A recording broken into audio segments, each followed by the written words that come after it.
आज है 24 दिसंबर 2023 दिन रविवार। नमस्कार, सुप्रभात। न्यूज छत्तीसगढ़ में आपका बहुत बहुत स्वागत है।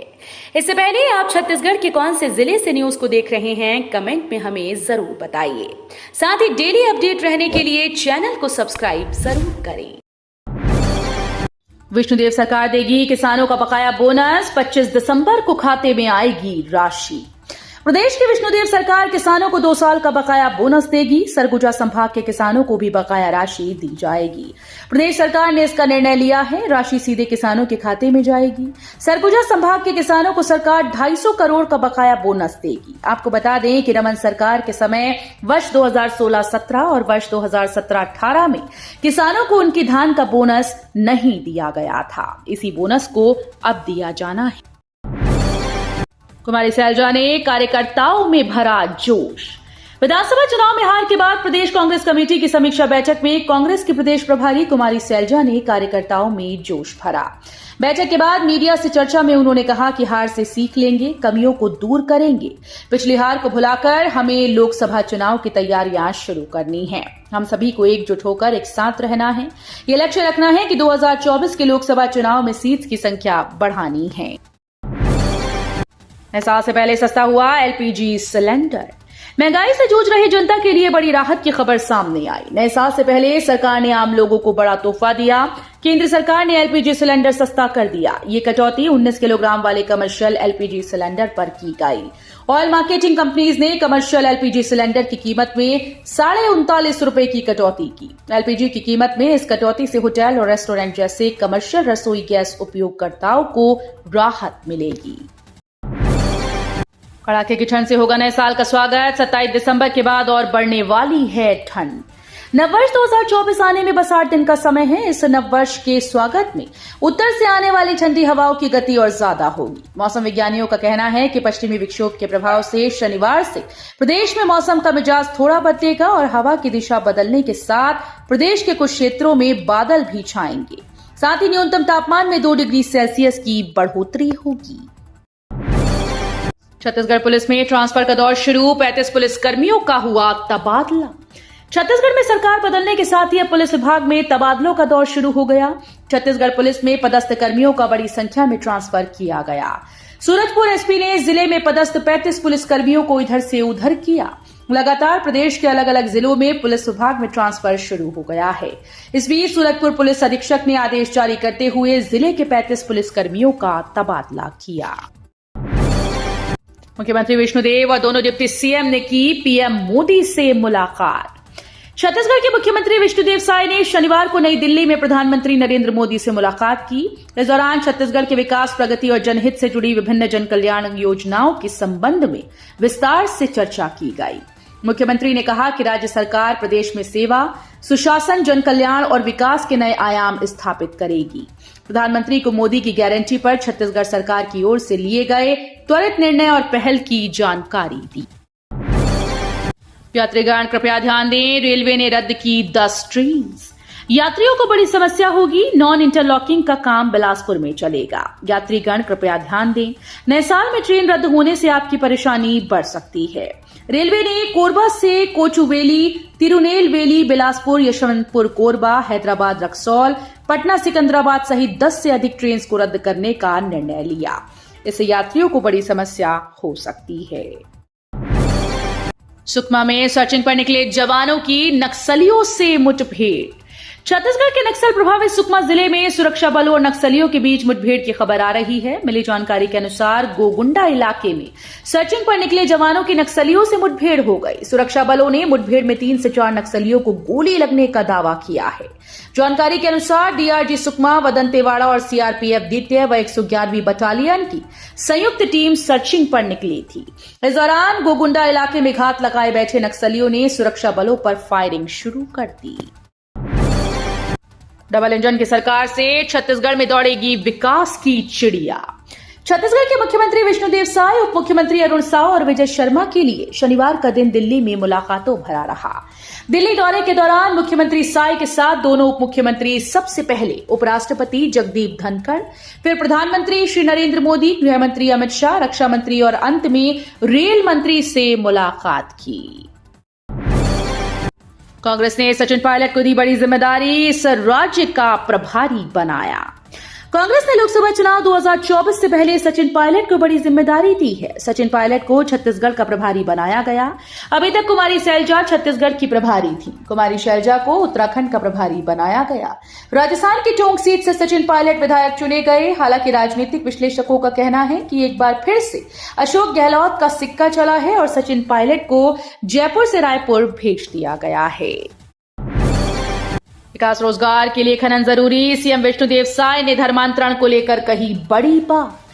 छत्तीसगढ़ के मुख्यमंत्री विष्णुदेव साय ने कहा कि उनकी सरकार इस पर सहमत नहीं कि औद्योगिकरण और खनन नहीं होना चाहिए, बल्कि ये गतिविधियां विकास और रोजगार के लिए महत्वपूर्ण हैं। साय ने कहा कि उनकी सरकार राज्य के जैव विविधता से समृद्ध सरगुजा क्षेत्र के संबंध में खनन गतिविधियों के फायदे और नुकसान का विश्लेषण करने के बाद उचित कदम उठाएगी। जहां पिछले कई वर्षों में अनेक स्थानों पर कोयला खनन के खिलाफ आदिवासियों ने विरोध प्रदर्शन किया है।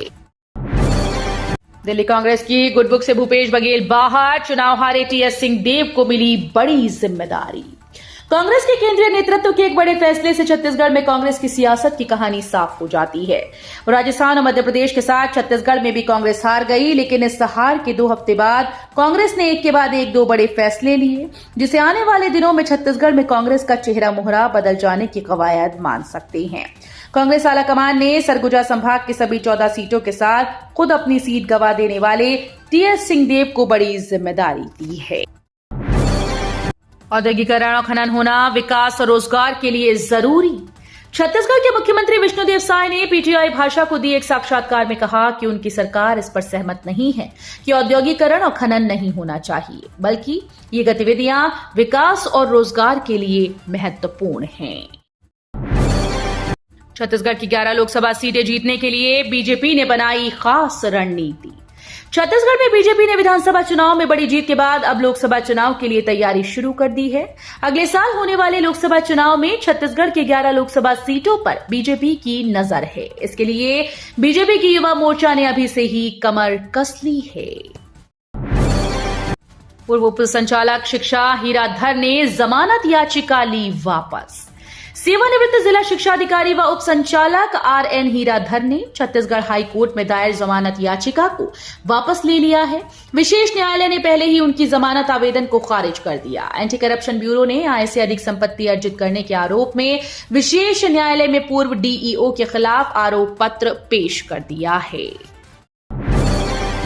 छत्तीसगढ़ में कोरोना संक्रमण की दस्तक, फिर मिले मरीज, 2 दिनों के भीतर 5 केस। छत्तीसगढ़ में बीते 2 दिनों के अंदर कोरोना संक्रमण के 5 मामले आए, जिसमें 4 मामले शुक्रवार के बताए जा रहे हैं। बता दें कि कोरोना संक्रमण को लेकर सावधानी बरतने के लिए बड़ी संख्या में जांच करवाई गई थी, जिनमें से वो लोग जिन्हें सर्दी और हल्के बुखार जैसी समस्या है उन्हें शामिल किया गया था।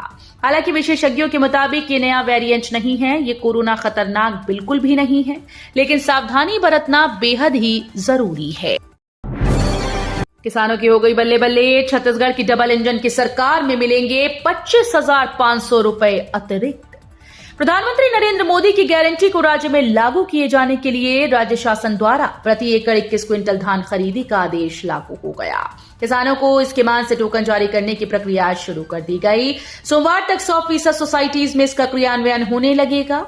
मुख्यमंत्री विष्णुदेव साय के निर्देश के अनुसार प्रति एकड़ 21 क्विंटल धान विक्रय लाभ पूर्व में धान बेच चुके किसानों को भी मिलेगा। इसका आशय ये है कि 1 नवंबर से अब तक पूर्व निर्धारित मात्रा के अनुरूप धान बेच चुके किसान शेष मात्रा का धान उपार्जन केंद्र में 31 जनवरी तक बेच सकेंगे। कर्मचारी पेंशनर्स के लिए खुशखबरी, नए साल में फिर 4% डीए में वृद्धि संभव। नए साल में केंद्रीय कर्मचारी और पेंशनर्स को एक बार फिर से बड़ी खुशखबरी मिल सकती है। नए साल 2024 में एक बार फिर कर्मचारियों और पेंशनर्स के महंगाई भत्ते और महंगाई राहत में भारी वृद्धि हो सकती है, जिससे सैलरी और पेंशन में बड़ा इजाफा देखने को मिलेगा। कुल उत्सव में अटल जी की झलक, कविताओं से गूंजेगा बिलासपुर। अटल बिहारी वाजपेयी विश्वविद्यालय में कुल उत्सव 2023 बेहद खास होने वाला है। कविताओं के माध्यम से पूर्व प्रधानमंत्री और भारत रत्न अटल जी त्रिदिवसीय कुल उत्सव 2023 का आयोजन 23 दिसंबर से लेकर 25 दिसंबर तक होगा। इस अवसर पर विभिन्न विधाओं में विश्वविद्यालय स्तरीय प्रतियोगिता, सांस्कृतिक कार्यक्रम, राष्ट्रीय कवि सम्मेलन, रक्तदान शिविर, कुलपति सम्मेलन और अकादमिक आयोजन होंगे। राज्य के नए मुख्यमंत्री विष्णुदेव साय सहित देश भर से मेहमान आएंगे। अंबिकापुर में आबकारी फ्लाइंग स्क्वाड की बड़ी कार्रवाई, 165 पेटी शराब बरामद। छत्तीसगढ़ के सरगुजा जिले में संभागीय आबकारी उड़नदस्ता दल ने अंबिकापुर शहर के खरसिया रोड स्थित बंडा बेहरा स्थित बाल भगवान पांडे के गोदाम में दबिश देकर पंजाब की भारी मात्रा में विदेशी शराब जब्त की है। 165 पेटी पंजाब की विदेशी शराब का बाजार मूल्य 14 लाख रुपए आंका गया। सरगुजा में इतनी बड़ी मात्रा में किसी दूसरे राज्य की शराब जब्ती का संभवतः ये पहला मामला है। सरकार की घोषणाओं पर काम शुरू, बनाई गई 100 दिनों की कार्य योजना। राज्य सरकार के 100 दिनों की कार्य योजना पर काम शुरू हो गया है। मुख्य सचिव अमिताभ जैन ने कार्यों की समय सीमा सुनिश्चित करने अधिकारियों को निर्देशित किया। मुख्य सचिव ने शनिवार को चिप्स कार्यालय में राज्य सरकार की घोषणा पत्र के क्रियान्वयन और परिपालन के लिए समयबद्ध कार्य योजना तैयार करने के लिए सचिवों की बैठक ली। आज रविवार को अक्षत कलश यात्रा बिलासपुर के कई स्थानों से निकलेगी एक साथ।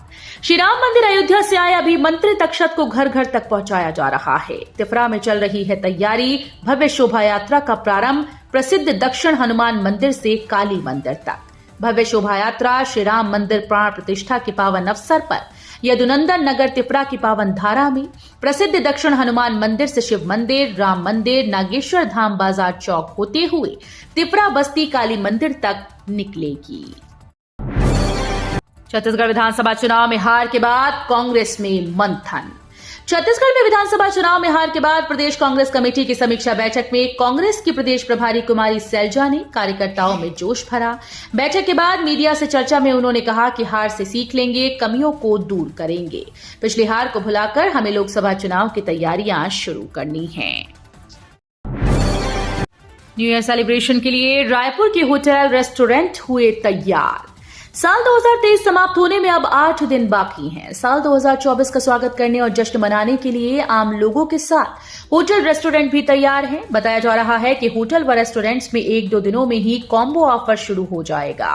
कॉम्बो ऑफर में उपभोक्ताओं को काफी बचत होती है। होटल व रेस्टोरेंट के साथ ही केक प्रतिष्ठानों में भी एक के साथ एक फ्री और 200 रुपए में केक का ऑफर दिया जा रहा है।